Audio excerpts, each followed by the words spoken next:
Hello and welcome to the 20th episode of The Mental Breakdown. My next guest is Ramzey Prentiss.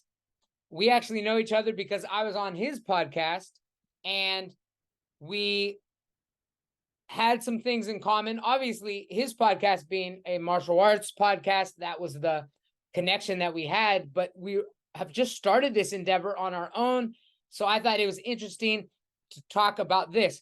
We have other things in common, such as, parenting, homeschooling, and we talk about a lot of these things. But what makes this so interesting really is just the idea that podcasting is, I look at it as a new form of social media rather than just commenting on posts and reposting posts and making this connection.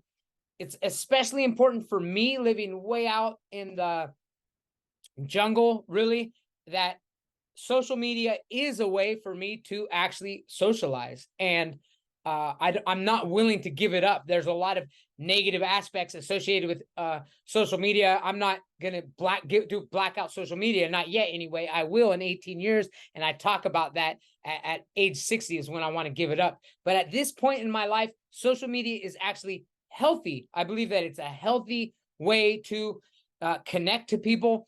But there are a lot of unhealthy ways. I mean, the scrolling and posting and getting angry at text, something that, we've probably all had some degree of getting involved with.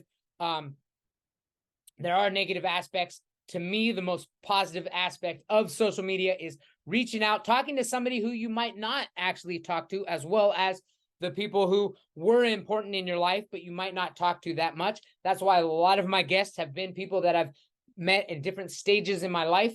And we talk about a lot of things kind of in that line, but as all of the conversations here go on the mental breakdown, we skedaddle and go on some tangents too. So I hope you enjoy.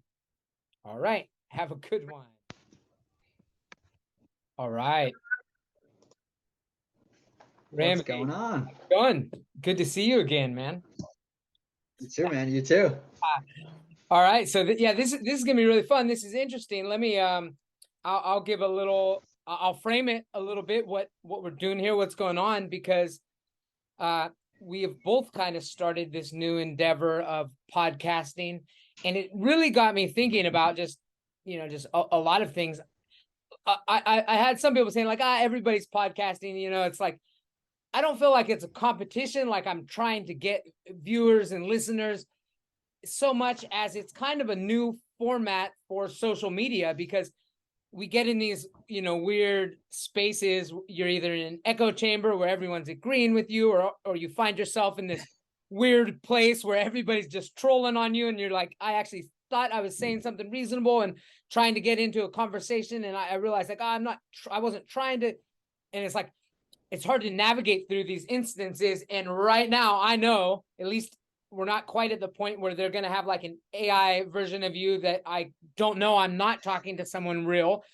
We're probably not that far away from it, but you're real. I'm real. We can have like a real conversation, and maybe other people might benefit from it.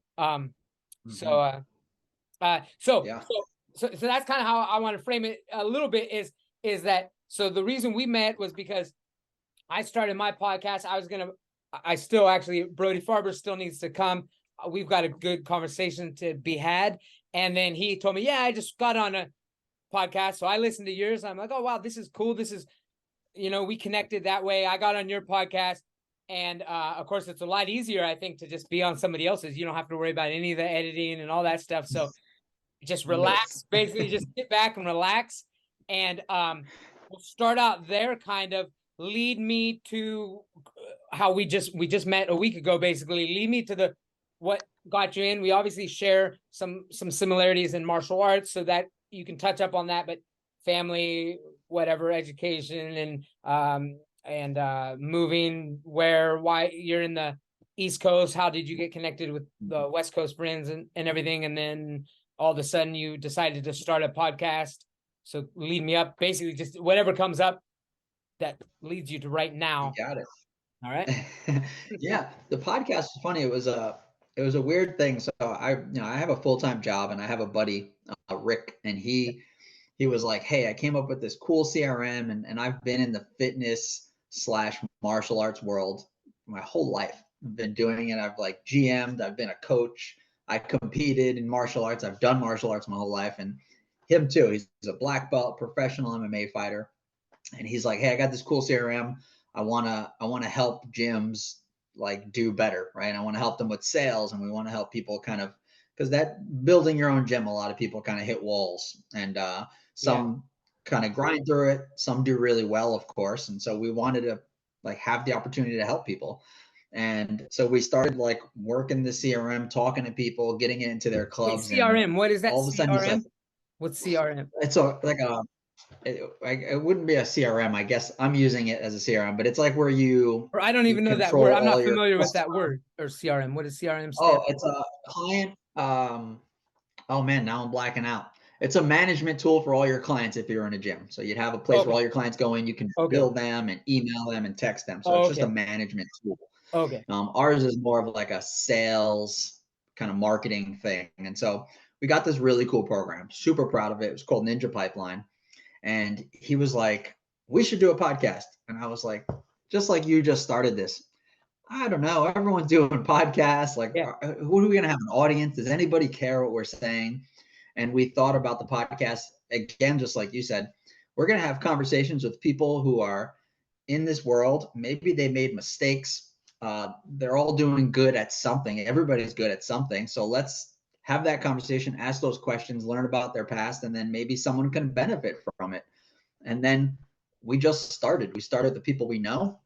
I reached out to so Rick knows that whole group like Yeah. Chad, George, and Yeah. Brody Farber. Yeah. And so I was like, let's do this. And our podcast was very conversational. Learn about martial arts because that's something anybody, all of us can talk about, right? We all got punched in the face, we got choked out. Like we love that world. Yeah. And for Brody, he connected me to you, and it was just like, this is awesome. So let's do it. And so you were the first person you're the furthest person I've talked to so far. Yeah, well, I don't think you can get the only way you can get somebody further than me is in the southern hemisphere. We're on opposite sides of the world, but we're both in the northern hemisphere. If you get somebody down in like the let's see where we I mean we're literally I mean are we 12 hours apart or 11 and a half hours apart? But yeah, I mean that's 13, yeah, something like that. so it's and then that probably changes. I mean, yeah, that's in the ocean there. If you're going in the southern, there's nobody in the southern hemisphere. Maybe St. Paul Island, Amsterdam. It's actually in Amsterdam owns the island. A Dutch Indies probably island out there. Maybe you can find somebody there. Is the only way you're going to get further. So I mean, the furthest reach. I mean, yeah, that's cool. That's cool because, I mean, it is the world is, we are so much more connected, but also because of that, we've become less connected, and we have less sometimes personable conversations. However, of course, you do have a gym, and you've got like more real social skills. I'm out here like in the cuts, kind of hermits with my wife and my son, and my mom's living with us right now. She's living up at this place she's staying at close by, but we're not I am actually looking more for these conversations, and especially with like native English speakers. I'm not going to have as many native English speakers that I can speak deeply with. So so it's valuable for me, and I've noticed people do sometimes enjoy listening to it. One of that's really what kind of motivated me, I guess, was that I just started listening to podcasts. I'm not I don't do I I don't really have the time to sit down and watch. I used to do a lot of watch YouTube videos, and then that's just takes a lot of time. And the podcast thing, I could do a lot of my yard work. I can water, I can even weed eat and stuff, and listen to podcasts, kind of go to sleep, which that's actually kind of causing me a problem because I fall asleep listening to a podcast, and it kind of puts me to sleep, and then it'll wake me up later, and then I'm thinking actually that's been going into my sleep. I'm probably not sleeping as deeply as I would like to. So that might be a problem, but I am kind of hooked. I mean, I'm listening to all different random stuff, random things. I'll wake up in the middle of the night to these things that stick in my mind. Like I was listening to this podcast telling me I should use copper tools to sow or like hoe my ground, because the copper minerals will help with the snails, because I've got a terrible snail problem, and snails are always eating my sprouts. And they're saying it's because you're using steel, and the remnants of the rust is what attracts them. And if you use copper tools, so it's weird that I'll wake up in the middle of the night to these conversations, and I don't know who they are, because I have it like on automatic where it just kind of recommends podcasts based on what I've listened to. So I'm thinking the same thing. The point, I guess, is the same thing's going to happen to me. Somebody might be just woke up in the middle of the night and they're hearing me talk about something, and they're just like, there's no context, they're just going to hear these pieces. So I think it's an interesting new realm. And when was your first podcast? What this year? What are we? I'm like 17 podcasts in, so I would do one every week. So we'll go 17 weeks now. Okay. And it's been fun. Like in the beginning, it was like, who do I know that other people would want to hear? But we're only 17 deep, but I'm able to like connect with people who I don't know, which for me has been a lot of fun. Like to be able to just say, hey, I don't know you, but this is our podcast. Take a look. Would you like to jump on? Right. And we're not trying to like trap anybody or get into an argument. It's really just like, hey, I want to learn about what you did wrong and why you're so good at this. And it's been super positive. Like, so I've had the opportunity to talk to people I normally would never interact with. And because martial arts is kind of like our thread. Yeah. It's so much fun. Like I think there's a thread throughout our podcast where it's like, you can see how martial arts affects people that are in it and they're grinding it, and whether they're competitors and competing at a high level or just guys like me who just, I just roll 4 or 5 times a week because I love it. I'm not competing. But we all have that thread of like, man, like this morning I woke up and I just got smashed for an hour and a half. That's probably the worst part of my day, but it's the best part of my day. Yeah. So it's cool to see martial arts and everybody's story. And that's kind of what I'd like to see, is how everybody kind of, they kind of have that face fears or face a challenge or get through the challenge, kind of, bite down on your mouthpiece and deal with it kind of thing. So I've been enjoying that.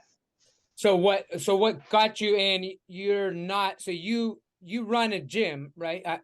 And you got into martial arts later. You've been doing it since young. Yeah, so I used to run gyms. I had 3 gyms of my own for a long time. And so I recently went out of it and went into like the business side of gyms. But when I was running my own, I was doing martial arts. Man, I got into martial arts because I grew up in the Bronx.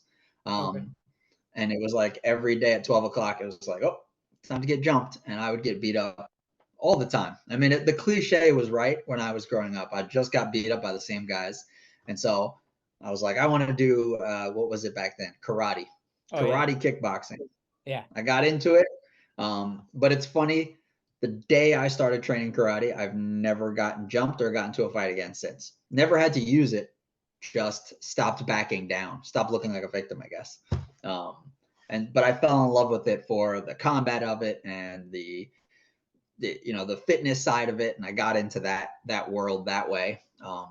Did a little competing in my 20s, and then got into the business side of it and really just enjoyed it. And that's kind of where I'm at now. We're helping other people kind of grow their business. And that's kind of what we do at the CRM. So you're located in where? We're in Florida on the East Coast. You're in not Miami or Tallahassee? No, it's like northern Florida. Northern. Okay. Yeah, like Orlando. Okay, Orlando. Okay, ish area. Okay, so and you said you're from the Bronx. Does that literally means New York? I don't know. Is Bronx a term that it like refers to the ghetto, or a specific area is actually called the Bronx? I hear that term a lot. I don't know exactly what it is. Yeah, the New York, we have like 5 boroughs, and so you got like Manhattan, Staten Island, the Bronx, Brooklyn. So I'm from the Bronx.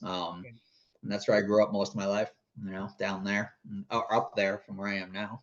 Yeah. Great area though. It's not like the movies where, there's gunshots going everywhere. It's a really nice neighborhood. Okay. But yeah, but I did get beat up a lot as a kid, so Yeah. set me on the right path, I guess. All right.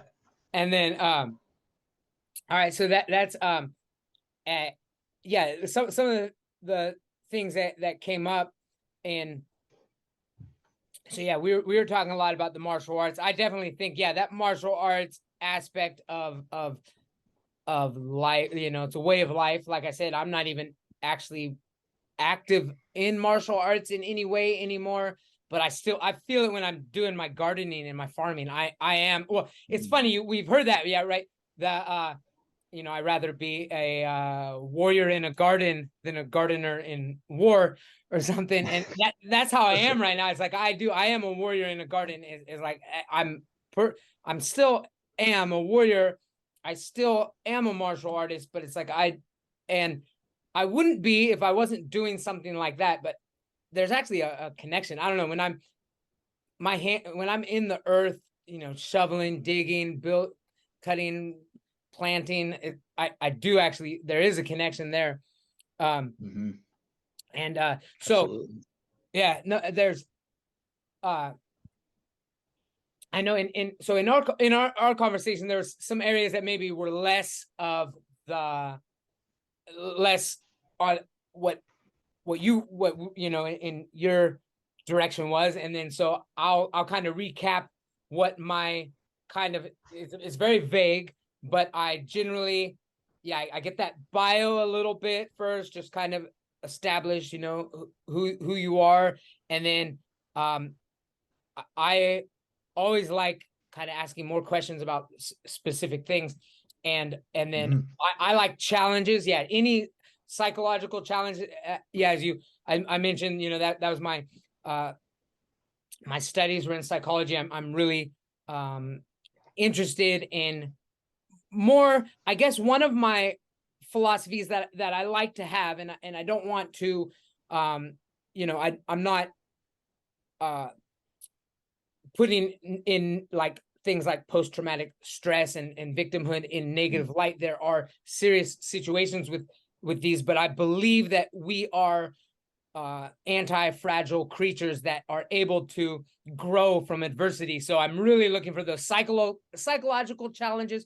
Could be physical challenges as well as getting beat up or something, but those challenges that actually they make us stronger. Of course, not every situation. There are people who have been through serious abuse that they're unable to grow from, but so I'm really let that kind of be a theme in anywhere we go. If anything jumps out now, go ahead. If not, I can ask some specific questions.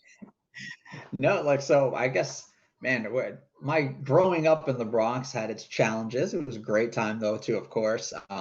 And I would argue that some of my getting beat up was what got me to do that, right? And good things came out of it. I think I grew up like a lot of my friends. It was kind of like a single parent household.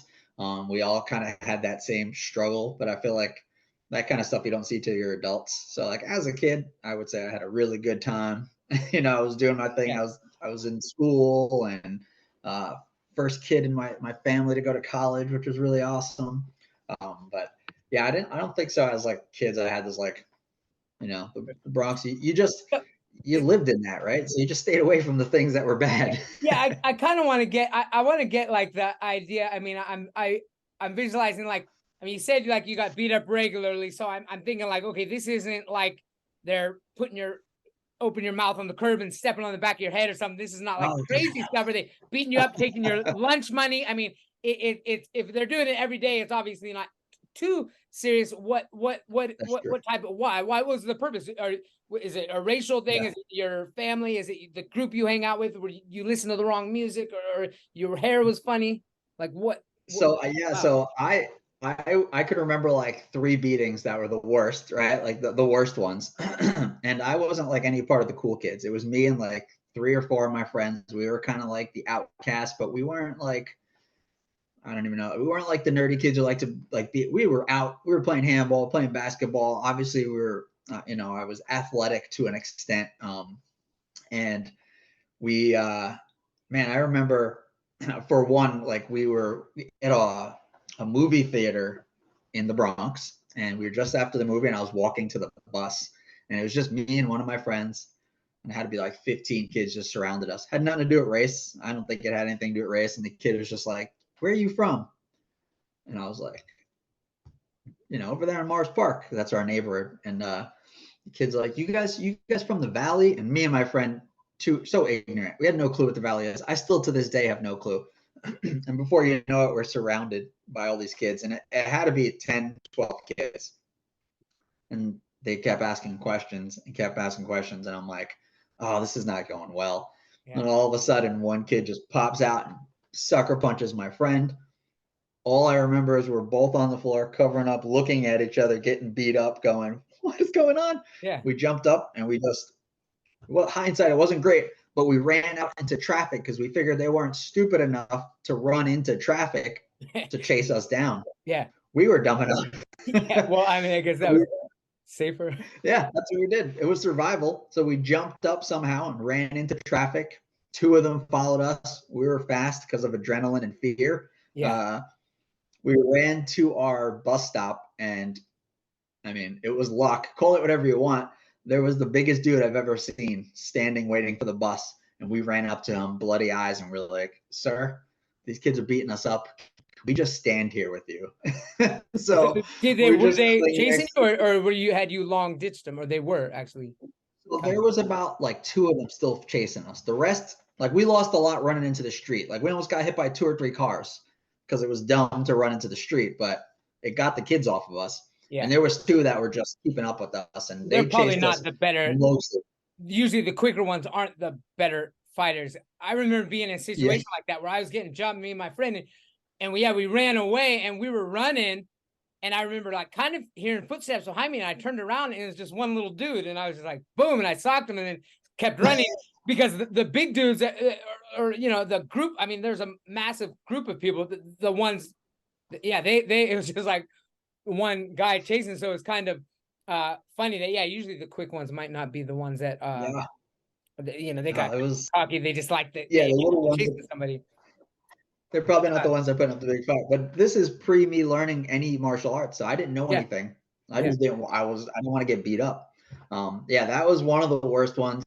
And then a lot of the times in the Bronx, the buildings, like my friend lived in like a apartment building, and so they had a door to a tiny room where you punch in your code or use your key to get into the locked door where people buzz you in. You can't just freely walk in. Sure. And me and a buddy, different buddy this time, walked into that tiny room, and all of a sudden the door opened from behind us. We didn't even get in yet. 2 giant dudes are like, "Hey, give me your money," kind of thing. And we were like, and I remember we took a beating in that tiny room. It even you gave him the forever. Money. I mean, you gave him the money. We didn't have any money. We were like 13 years old. Yeah. I think I had a beeper and a hat that they took from me, and whatever like singles I had on me, because this was the 80s. Yeah. Man, we took a beating that day, and we couldn't get in the door fast enough. It was like a horror movie, right? Like you're shaking the keys trying to get in. The guys run in, beat us up, and that was like, so that happened. I've got beat up a lot, and they're not all big beatings. You're right. So it's not like I never got put in the hospital, right? So I'm grateful for that. It was always just like, someone just, I had a kid that just wanted to fight me for whatever reason. We were playing handball, and he like pushed me. He's like, "I'm going to fight." And it was like, "I'll meet you in the schoolyard on Tuesday," something stupid. And we go there, and he had way more friends than I, because I had the same 5 friends. Yeah. And the schoolyard, my memory is probably exaggerating, but it was like 50, 60 kids in the schoolyard. And I'm like, oh man, I have to fight this kid. And we started like throwing fists. I had no clue what I was doing. I got the better of him, and his friends didn't like that. And so they started beating up on all of us. So yeah, that was good times. Yeah. That's, it's funny. I don't, that still seems, I wonder if that's more of an East Coast thing. I mean, we did have like school fights. So that kind of seems more of or I mean, yeah, Bronx. I don't know. I mean, I visualize that as being I don't know. Yeah, I have the image of that what you say, but I've never really experienced those type of uh situations. It almost seems in the past, like my dad told me about stuff like that. He's from Pennsylvania, so I also so he's kind of there, and I just it's kind of that was the way he described it. So I wonder if you guys haven't changed, man. Where you could Yeah. You know, in my memory, I wasn't a kid like I wasn't an annoying kid. I never wanted to fight. yeah, So in my memory, I didn't instigate any of this. Maybe these guys didn't like us for whatever reason. I don't know what their reason for beating yeah, us up was. Sometimes we got robbed, but sometimes I just felt like I got beaten for no. I'm like, what is going on? Like, you know, and we were easy targets. We were a bunch of scrawny kids. We didn't have a lot of friends. We weren't the popular ones, so maybe we were the ones that you can practice beating up. yeah, yeah. That's I mean that's what it sounded like the especially the ones like at the. It didn't sound like there was any way out of the one at the movie theater. Like you don't know. Okay, are you from the valley? If you said yes or no, I'm sure either way it wouldn't win. Well, oh really? You're from the valley? What? Or and if oh you're not from the valley? You're not from the valley? Oh what are you saying? You got something against the valley? It's like no matter. It's like a win lose Lose situation. lose.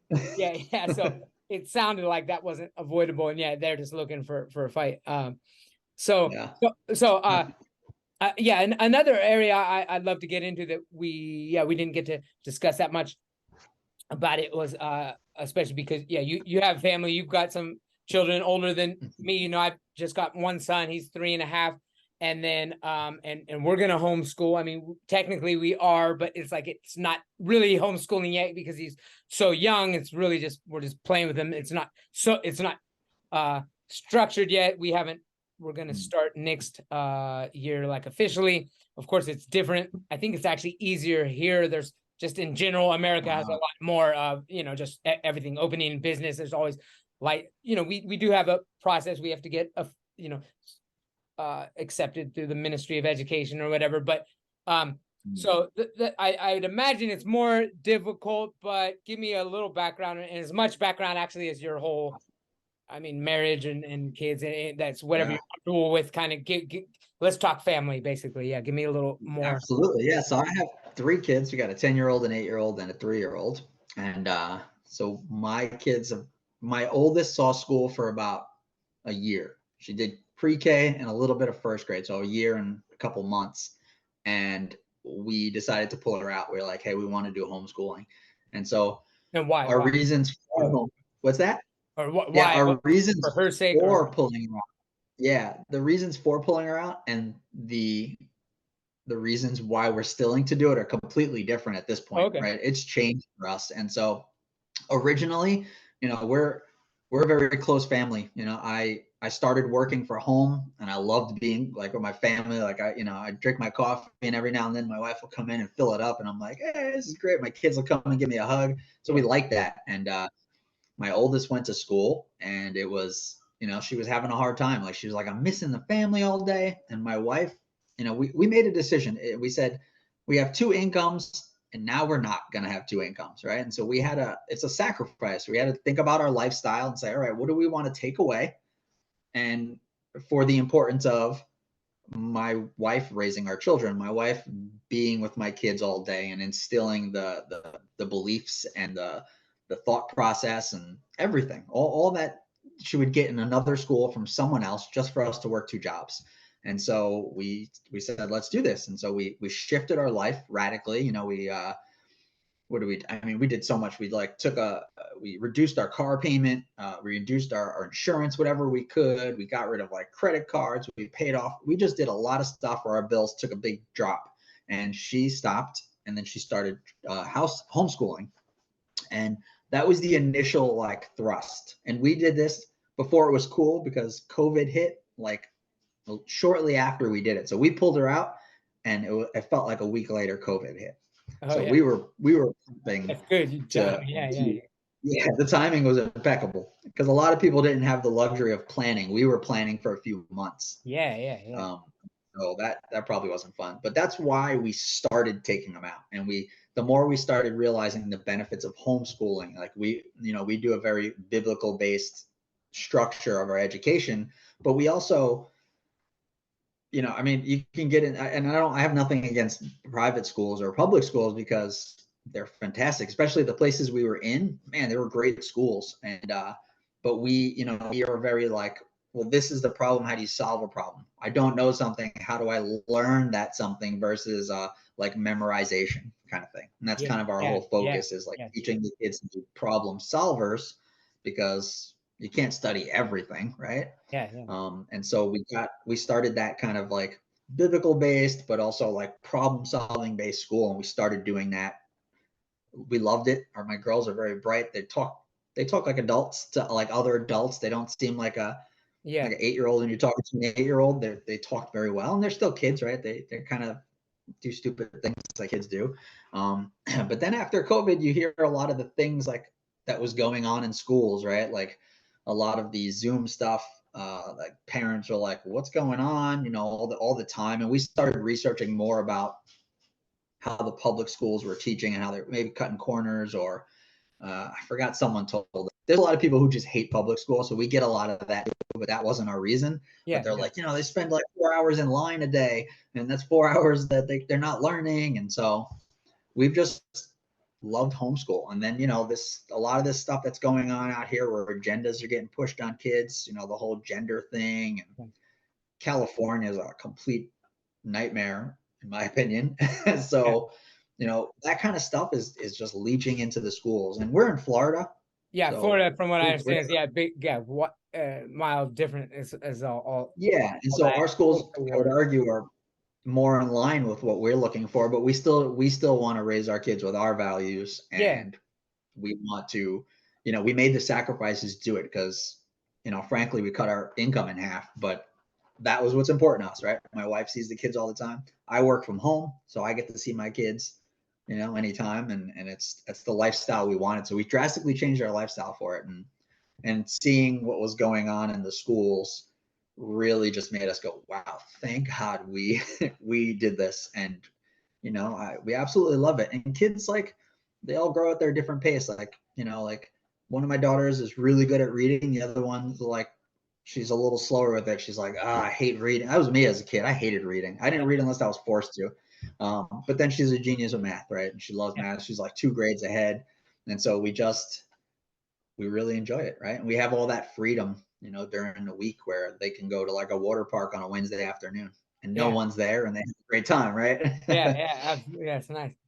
Yeah, I think, and of course, so I have my experience teaching in school, so I kind of know how it is. And there, I'd say, yeah, and generally it takes longer to teach a lesson. I've got smart students I don't in my class, and sometimes I'll lean on them, and it's a shame to them because I've got to make sure everybody's learning, and then I'm like, okay, this kid already understands it, so they're actually not getting that good of a lesson. If you're in the middle, you're able to kind of get along. I have to put more time, make sure these kids are learning. So it's hard to manage a classroom, and so even in the best classroom, I would say, yeah, you're not going to get through as much material as you could get Correct. with one-on-one, or that's just kind of just a blanket statement. Now, at the same time, of course, there is, and we mentioned this a little bit, just the socializing aspect. Mm-hmm. And you mentioned like your kids talking, kind of like an adult. That's cool, but what steps do you take to make sure they get to be kids and aren't too much like an adult or too attached to you? Mm-hmm. Yeah, that's huge. And that was one of the things, like, that was the stigma with homeschooling, right? It's Yeah, like, oh, your kid's going to be weird. yeah, And that was kind of like what everybody and when I was growing up, if you were a homeschool, oh, that kid's weird. Like, you don't want to oh do yeah, that. definitely. But like, we do so many things with our kids outside. We have about 2 other homeschool families that are in our neighborhood. So we meet them at the pool at 2 o'clock in the afternoon. They're playing with the kids, man. I don't even look at them while they're doing that, right? They're just playing with our kids. My kids do scouts. We do a lot of events with our churches. So like choir and Bible study and uh, vacation Bible school, summer programs. They do Brazilian jiu-jitsu 3 times a week. My kids do competitions. Like, they got plenty of socialization. Matter of Yeah, fact, they have best friends.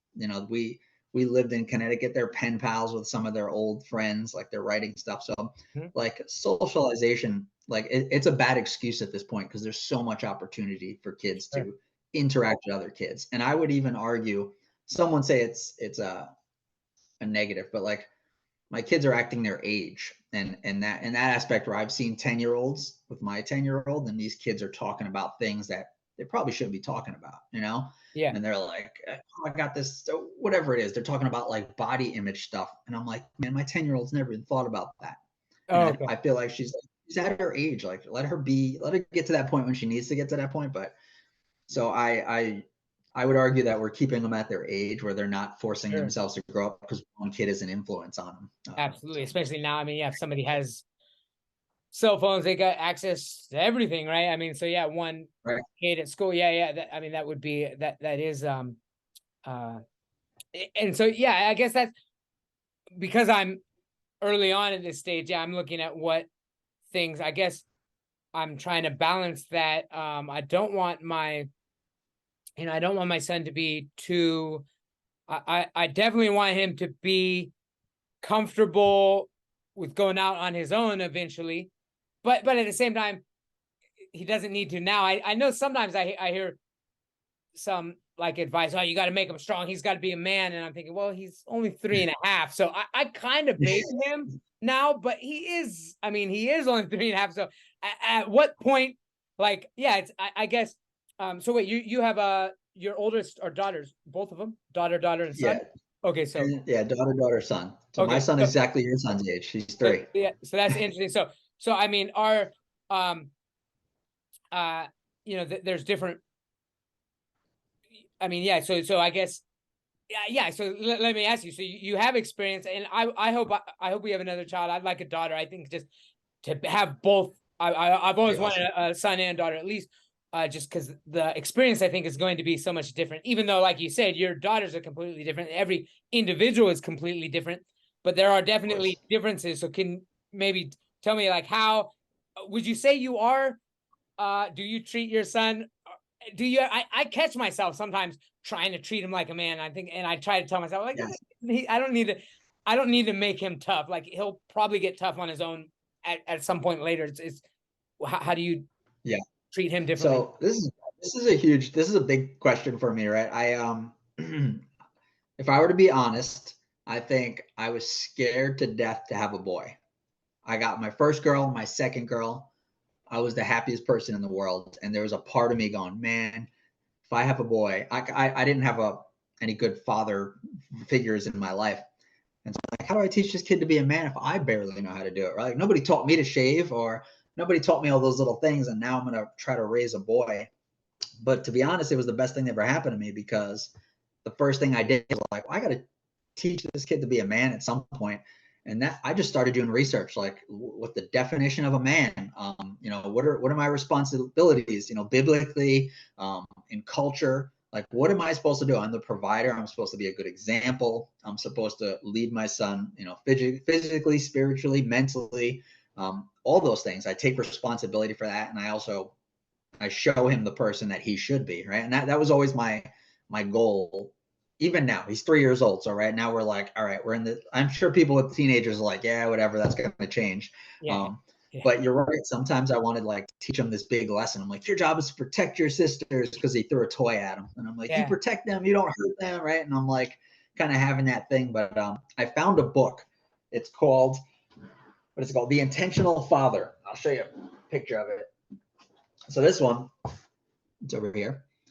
And the author is John Tyson. So this book is pretty cool because he talks about how growing up, we in America especially, we don't have this like, hey, you're a man now. Like, what does that mean? Like, back in the day, like you were like hunting or something, you're invited to the hunt, now you're a man, and now there's no like thing to say, boom, you're a man. You just like, okay, you're 18, you can drink now. Like, congratulations, you're a man.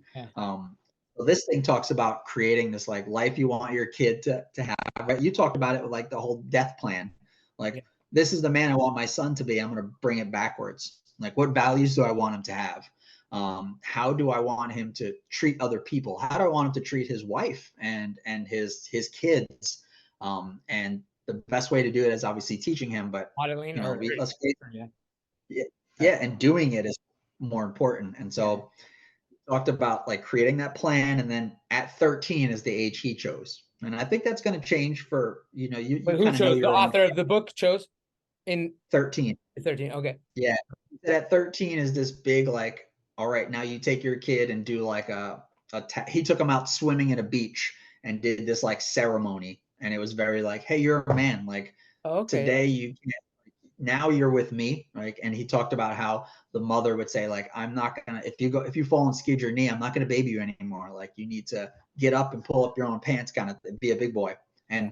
And they're like educating the kid, right? You're still with him, but it's very like he spends every day with his kid just for like 10 minutes in the morning, and they review something from the Bible. They talk about like issues they have, and he has his list of things that he wants to do. And I love that idea of Yeah. setting like, this is the man I want my kid to be. Like when my son leaves me, whatever age that is, like I don't want to regret going, man, I really wish I taught him Yeah. how to treat a woman, right? How to respect women. Like I should have really focused on that. So I'm in the process of building that list and going, what do I want him to know? Like what do I want the tools he has when he leaves?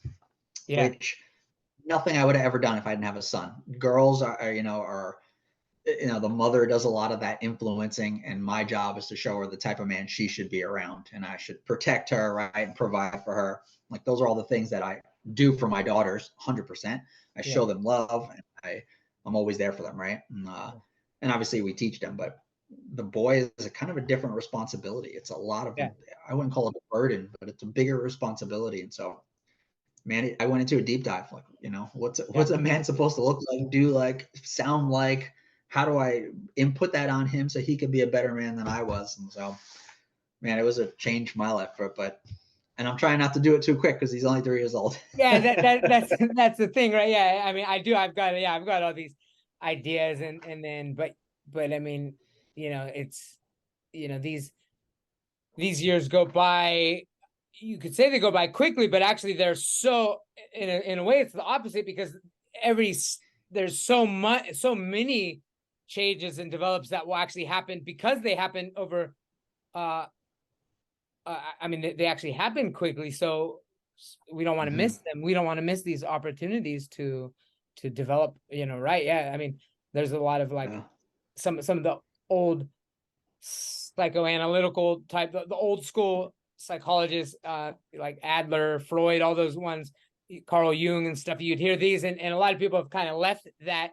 They were real focused on these developmental stages where, like, if you passing it, and there's all kinds of different theories about them, but and a lot of people, and they're not really science based, so a lot of people kind of throw them off. They're more like kind of just their philosophies. They use anecdotal evidence. They just it's kind of a lot of the psychological theories just came out from their own personal experiences. You can tell that it's actually, in a way, they're like talking about their own development, but actually, if you read them, they're just good ways to kind of open your mind and think about things. It's not like a strict necessarily like these are the stages that they go through.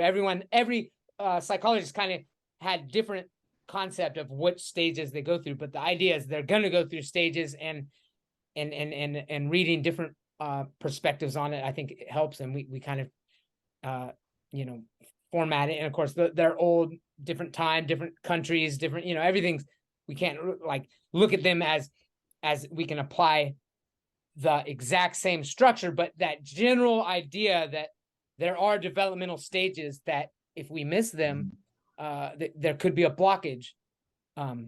Yeah, it's scary when you think of that too. Yeah. Like, man, I don't want to mess this kid up. yeah. That's, of course. Then that could go.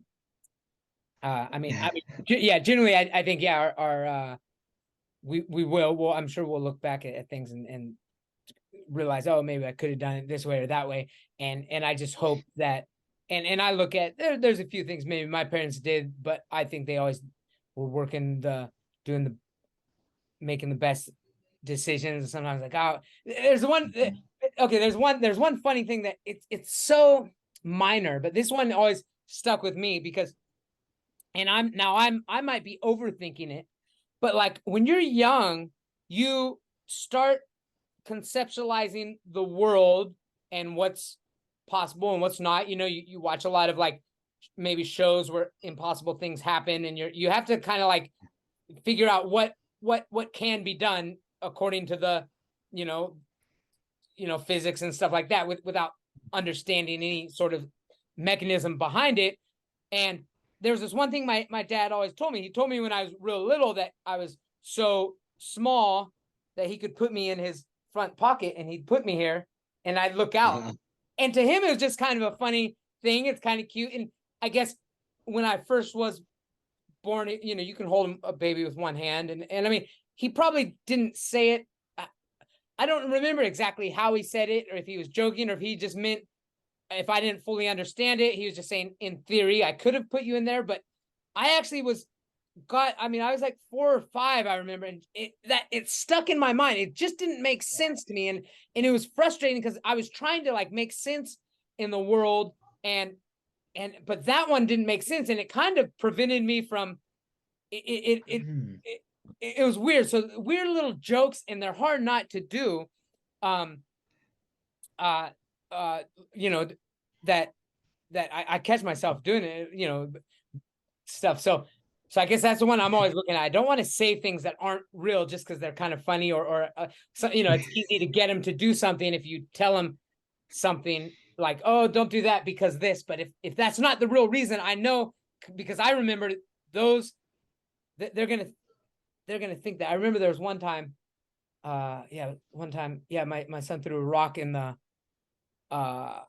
there's a pond, and we were at a restaurant and they had a pond, and he was throwing rocks in there, and it's kind of, you shouldn't do it because it's a restaurant outside, but she said, don't throw it in there because the fishes are going to die. And then I was like, no, don't say that. And maybe I was going overboard. It's like, don't say that, because that's not, he's going to think that, and then he's going to be continuing to think, okay, if I throw a rock in the pond, but I mean, the odds of the rock hitting a fish in the head is pretty low, that it's not going to kill him. That's not the reason let's don't do that, because, but he's too young to understand, don't do that because we're in a public area, and it's kind of impolite to throw those rocks, and they're nice rocks that they bought, and they're part of the landscaping.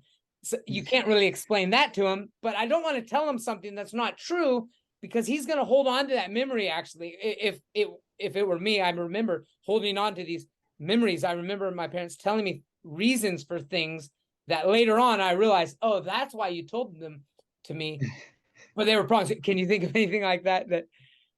Yeah, like you sound like you had to wrestle with this. Yeah, one thing that always came to my head, you remember those old Oh wait, we're frozen. my parents used to we used to rip the paper,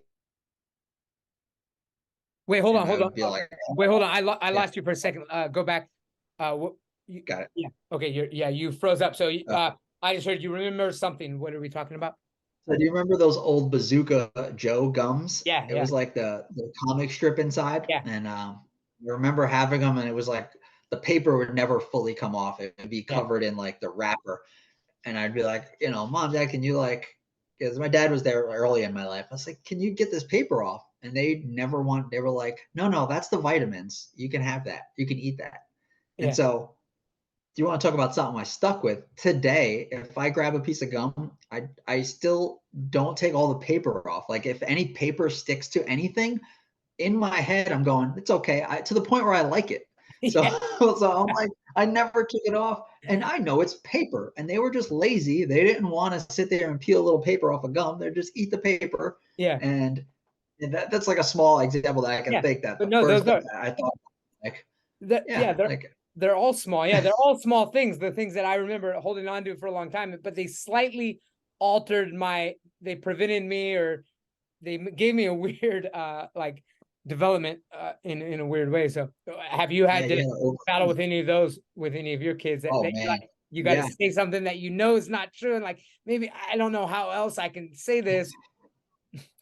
My son likes to like lead the pack when we walk. He likes to run ahead, and so I take him out late at night. And sometimes there's like coyotes around us. Like I hear him in the back, and he always tries to run a little ahead. And I'm like, hey, don't run ahead of me. There's coyote here. And he's like, he doesn't get what a coyote is, and it doesn't work, right? And so I have to come up with something. I'm like, hey, there's big dogs that are going to eat you if you get too far from me. Yeah. And he gets right next to me now. Yeah. And I did exactly what you said. I'm like, man, Is that, yeah. I don't know how to tell him that if you stay in the group, you're safer. But the minute you branch off, you're like a target kind of like, he doesn't understand that. Even Yeah. when I tried to be real, it didn't make sense. He was like, what's a coyote? They're not going to, like, no, they're not. I'm right here. And then the minute Yeah. I told them the danger, and they're not going to eat him. Like, Yeah. I mean, they could, but Yeah. Yeah. there's Yeah. no way they're probably even coming out. And I've never seen one to this day. I just hear them in the back of our woods. And Yeah. yeah, and there's times I'm like, I can't say that because now it's just fear. Now, what, he's never going to walk outside and stay away from us. Yeah. Yeah. Yeah. Exactly. Yeah. So, yeah. Those are nice. Yeah, that's. I never thought of that though. Those little things. You're right, because sometimes you say things just to get your point through, Uh-huh. or you're just rushing. Like, hey, you can't do that because the Yeah. whole house will fall apart if you touch that. Like, don't touch Yeah. Yeah. that. Yeah. Yeah. Yeah. Yeah. Exactly. That's, yeah. Yeah, that's funny. And I didn't think about the wrestling through that though. Like wrestling through that thought the rest of your life until you realize, oh my God, they were just those Yeah. idiots. They were lying to me.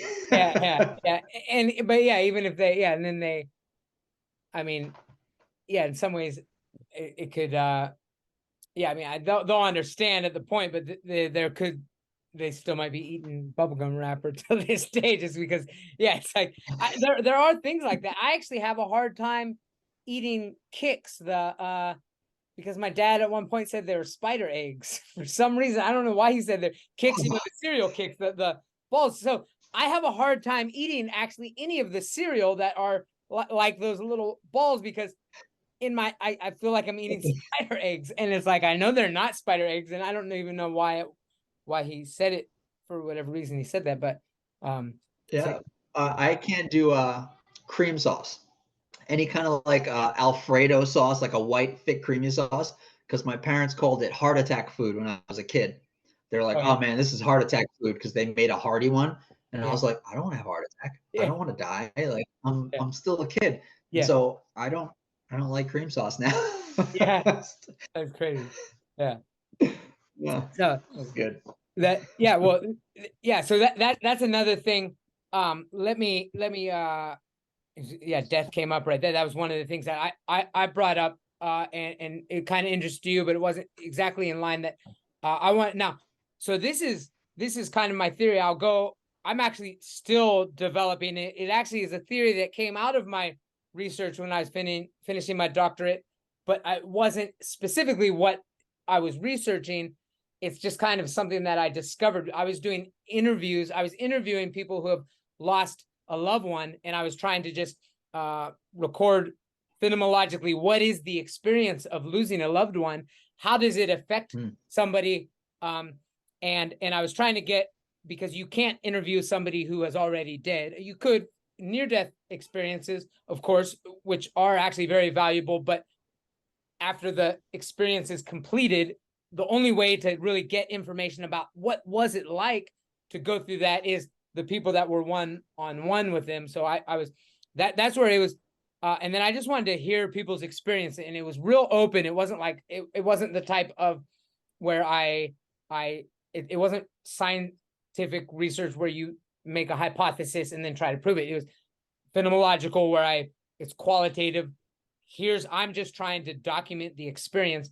I had like 45 different or 40, maybe 40 different people talking from different areas, different religions and cultures and ages, and the person they lost was different, and the relationship they had with that person. So there's all these different factors that would make that experience different, but I was just trying to capture something.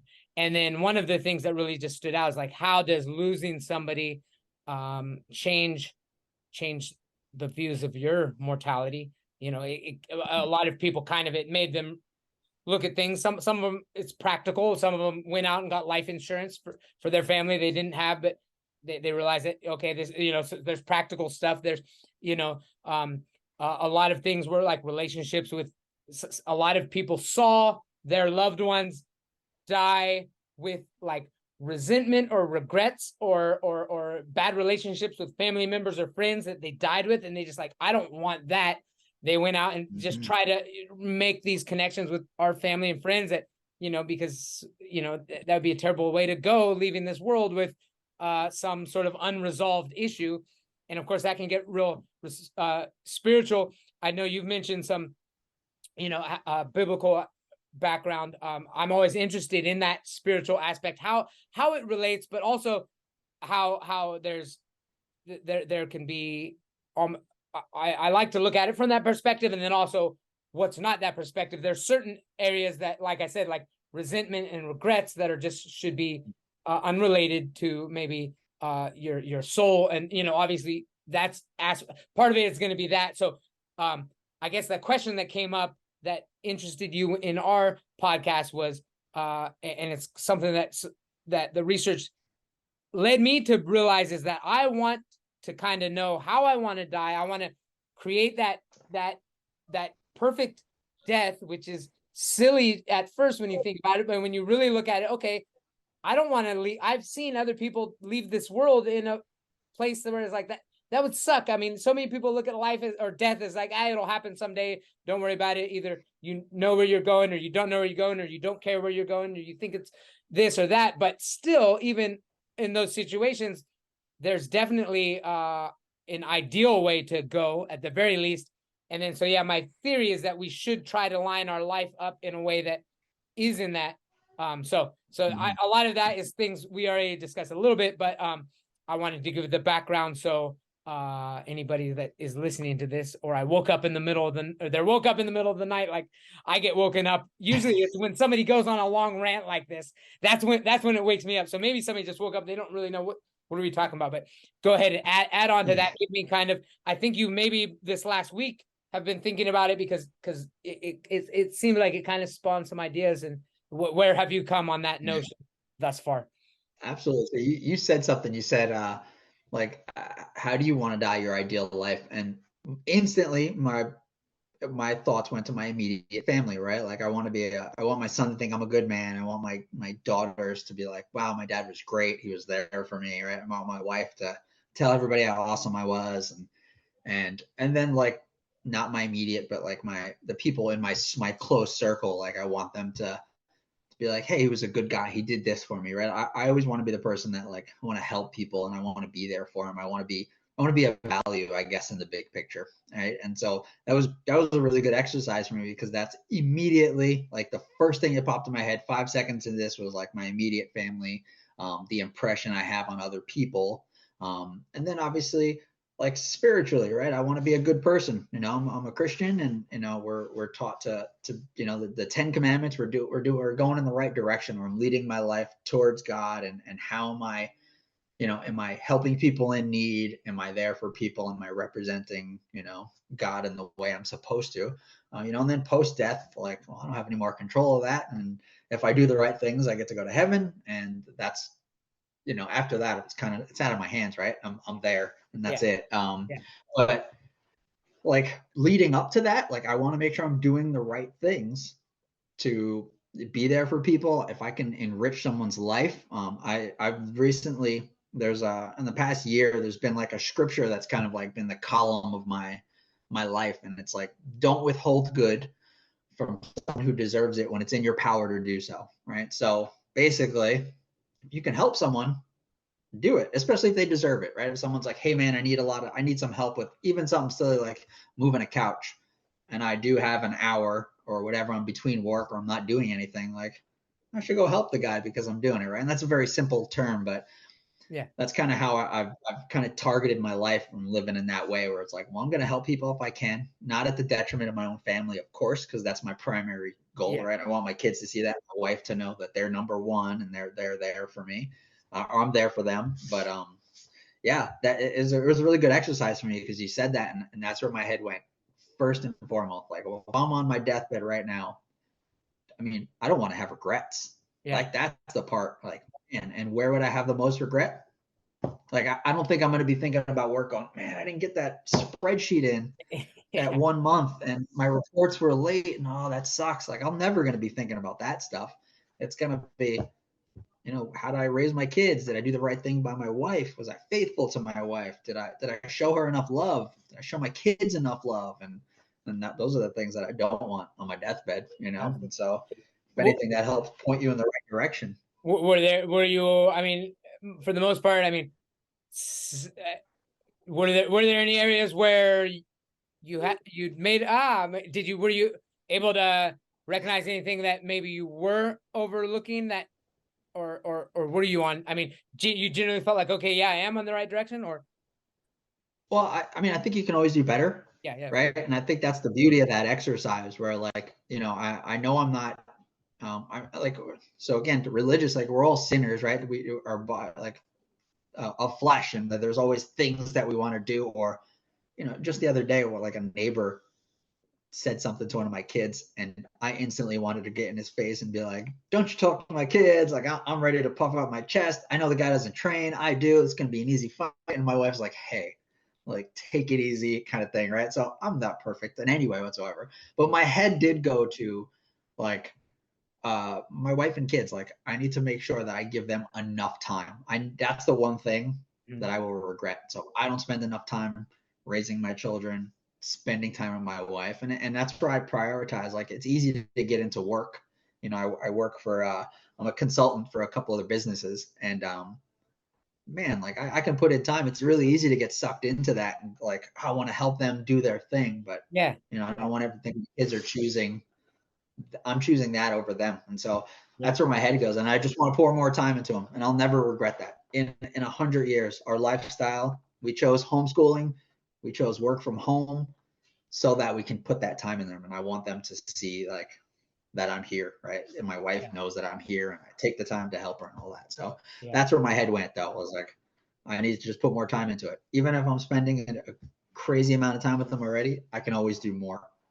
yeah, So yeah, that's what that came out of that instantly. As soon as we got off the phone, I went to my wife. I was like, I got to tell you something. How do you?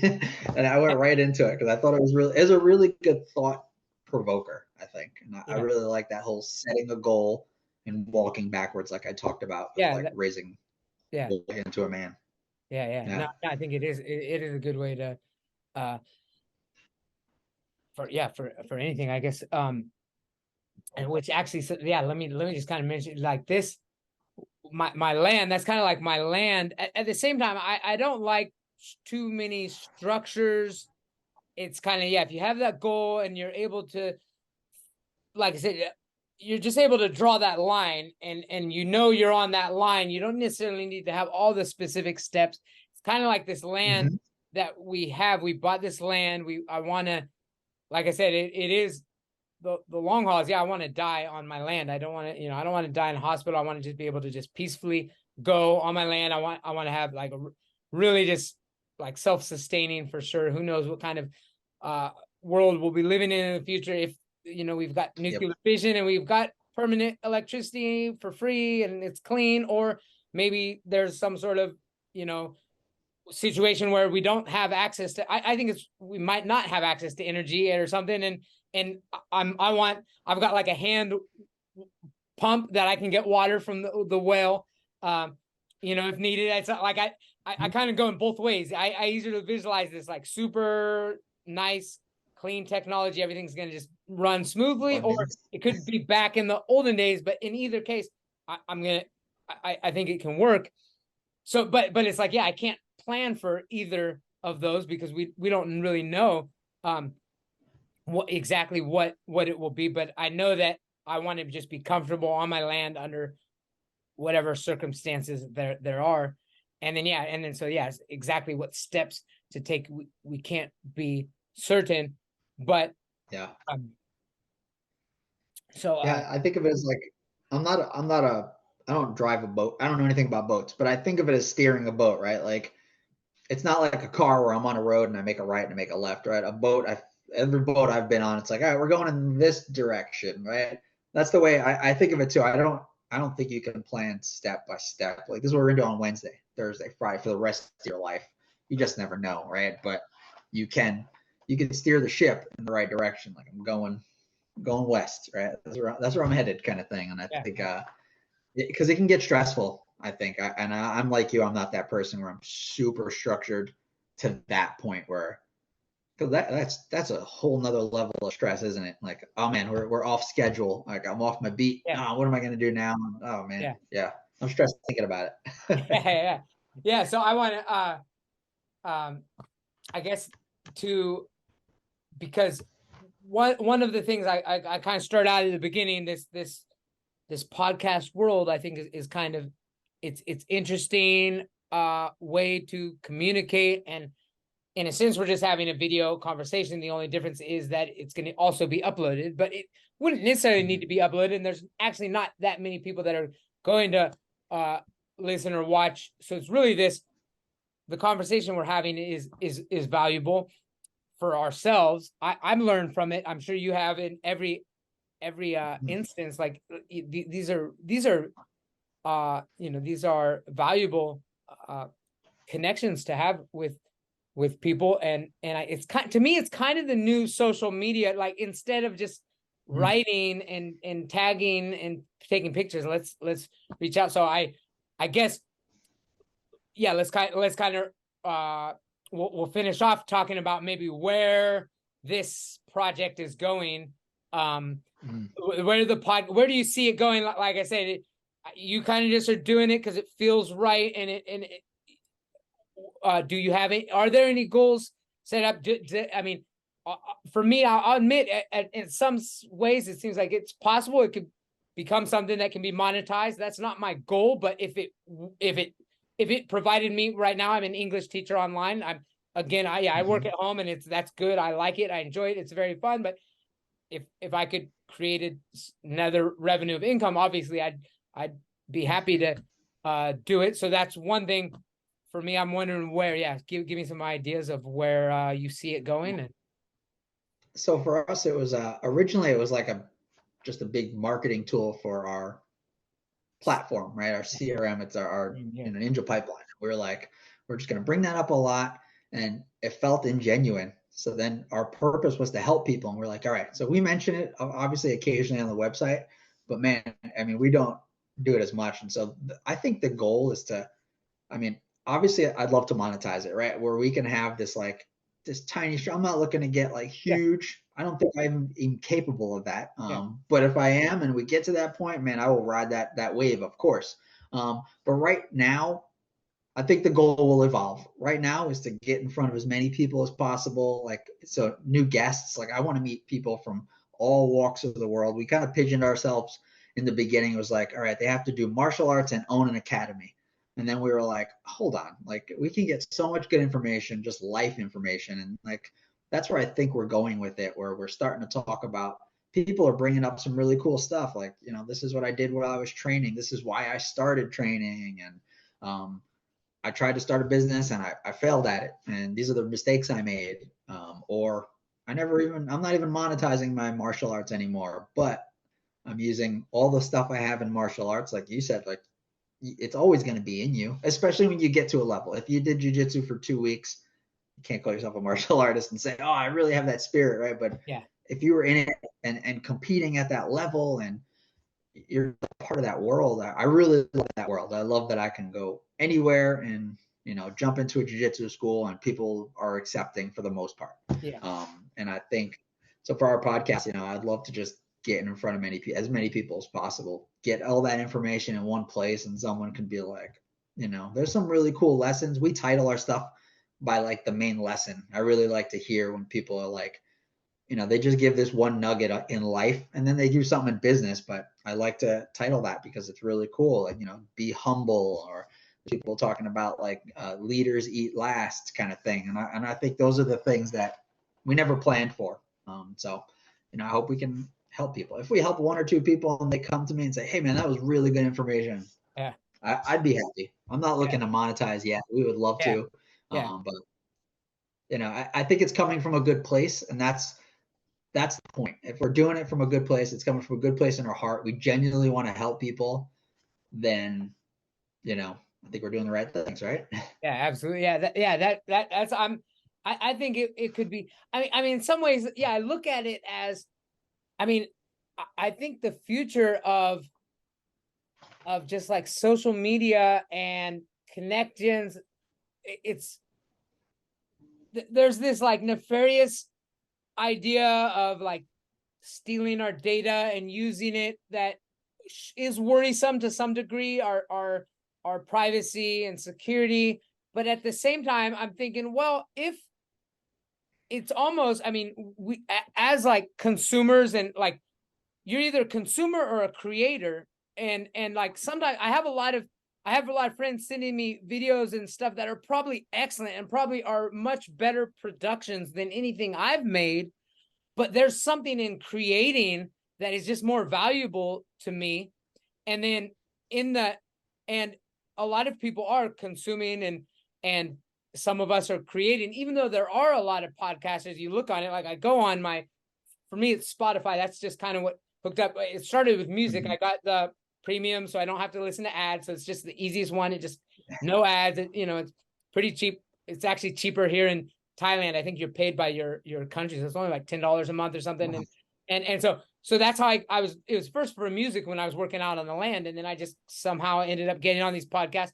And there's so many of them. But actually, if you look at the percentage of people in the world based on podcasters, we're actually are a smaller. I mean, we're still a small group. There's a lot of people. Yeah, there's going to only be a few people that are able to do it and maybe live off it as a full-time income, but it is valuable. You are creating, and even if it's kind of like, I almost feel like there will be a new currency, like, and it probably, or I mean, it already is. I mean, there's cryptocurrencies going around here, and everything is online. So I almost feel like if you're creating content that people are consuming, that you're going to earn something in some way that you'll also be able to use. So it's like, it won't be, I think money is going to change, and it's not like we're creating to get things. We're just moving into this weird realm where we should be incentivized.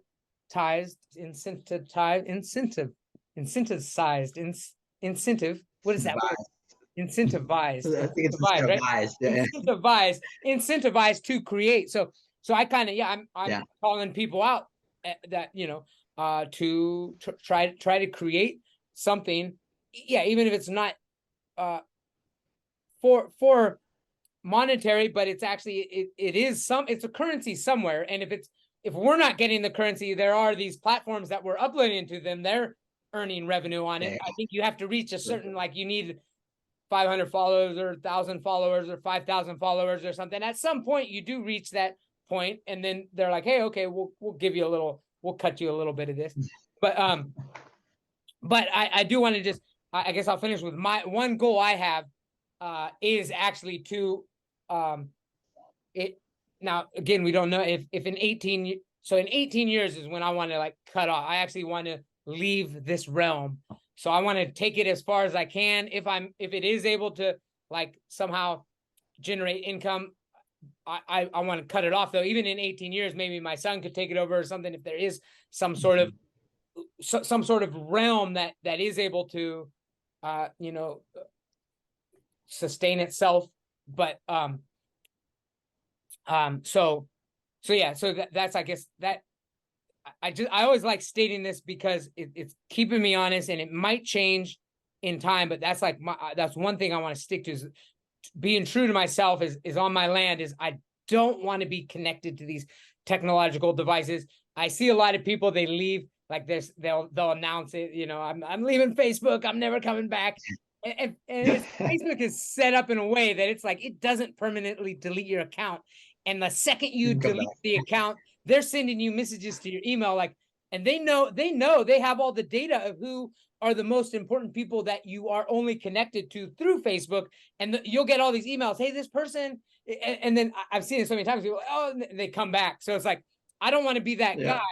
So I'm saying it's 18 years from now, I am going to leave for real, but I'm giving myself a reasonable distance. And then so I hope by then that, I'm able to connect with, I guess this is like the new, although we're both martial artists, I think the fact that we're both podcasters, if you will, that will have a different connection that I have throughout my life, I've got my childhood friends. The people that are on my podcast so far, mostly childhood friends, wrestlers early on, my martial arts friends, and then also my English teaching friends that I met here in Thailand. And then I guess I want to also just talk to other podcasters. I think it's an interesting community. I think we're interesting batch of people, right? I mean, yeah, I've had a lot of people, at least three, since I'm only 17 episodes in, right? So at least three people saying, man, I've been thinking about it. Or, it's funny you started that. I've been like getting all my pieces together to ready to launch mine. And it just opens it up. Things like you said, like you would never know you have that connection until someone says something. And just because I started mine first, people are like, oh, that's so cool. I've been doing that, or I'm about to do that, or I recorded 5 and I'm going to launch them next week. And it's just cool. It is a little community because it's a different conversation. At least in my opinion, the beginning of the conversation's like tough because you're like, all right, we're recording, you ready? But then it becomes very natural, right? Then you're just talking. But yeah, in my opinion, it is a cool world, like meeting people, and we didn't even meet on those terms, right? At first, at least I didn't know that about you until you told me. Yeah. After we were like, hey, we're gonna put him on. He's a martial artist. Let's do that. Yeah. And so it's cool. Yeah. But we maybe never talked to that, right? If we didn't know. So I just think it's cool to. It is a cool environment. Yeah, absolutely. I like being on yours. I hope this was enjoyable for you. Just kind of show up. You don't have to do anything. And if there's anybody listening that, if there's anybody that wants to start podcasting and they want to jump on one first to kind of, it may be good to jump on one. I'm happy to take a guest. If somebody hit me up, I did have one guest that hit me up on Twitter or something. It didn't know him, and he's a philosophy major, did some martial arts, and wanted to talk about like Buddhism, and he was from India, but he's in Florida too. He's doing his PhD in philosophy in Florida, and he was talking about different I mean, it was just a conversation. It was really interesting to have those conversations. So basically, if anybody is interested, they can just hit me up in one way. Any lasting anything you want to share or call out anybody or anything? Well, I appreciate your time. It's been great talking to you. Our podcast, I realize I never said the name, was it's Martial Arts Academy Success, right? So that's kind of what we do as well. But I think that's the beauty of this. Okay, no problem. I'll put a link in the description or something. Or write me afterwards. Send which link. I listen to yours on Spotify, but I know like the RSS feed, you can upload it different. I'm still trying to figure out that. Actually, that was one thing. I was gonna talk about, but I think that would be boring. Maybe just on the side. Yeah, like get the promotion aspect and stuff, and like I just took this RSS feed and I uploaded it to different locations, and I guess it's accessible to goes everywhere, different places that I don't even know. They're like, hey, I listened to it on this, and I have no idea what that platform is, but it's there. I just learned about Stitcher. There's one called Stitcher. I was like, I didn't even know it was a thing. Right? But there's a whole bunch of those. Yeah. Good. All right, excellent. Yeah, so I'm sure we'll later on down the road, I think it will be fun to kind of revisit some maybe early things and talk about how wrong we were about some ideas or how they've changed. Not so wrong, but ideas always develop. I'm sure it will be fun to, especially parenting. Parenting finds a way to humble you. So especially parenting, we can come back and be like, well, I was totally off on that. Yeah. Of course, you've been parenting a long time, but our sons are the same, so there could be some parallels there for sure. Absolutely, for sure. Cool. And I got you on mine too. I got you already lined up. I'm gonna give you a date soon, but it'll be fun. Cool. Excellent. All right. See you. Yeah, keep in touch. We'll meet up again and have a good one. Good night. Good night to me. Good. Have a good day. Bye. Bye. Good morning to me. Take care. Bye. Bye.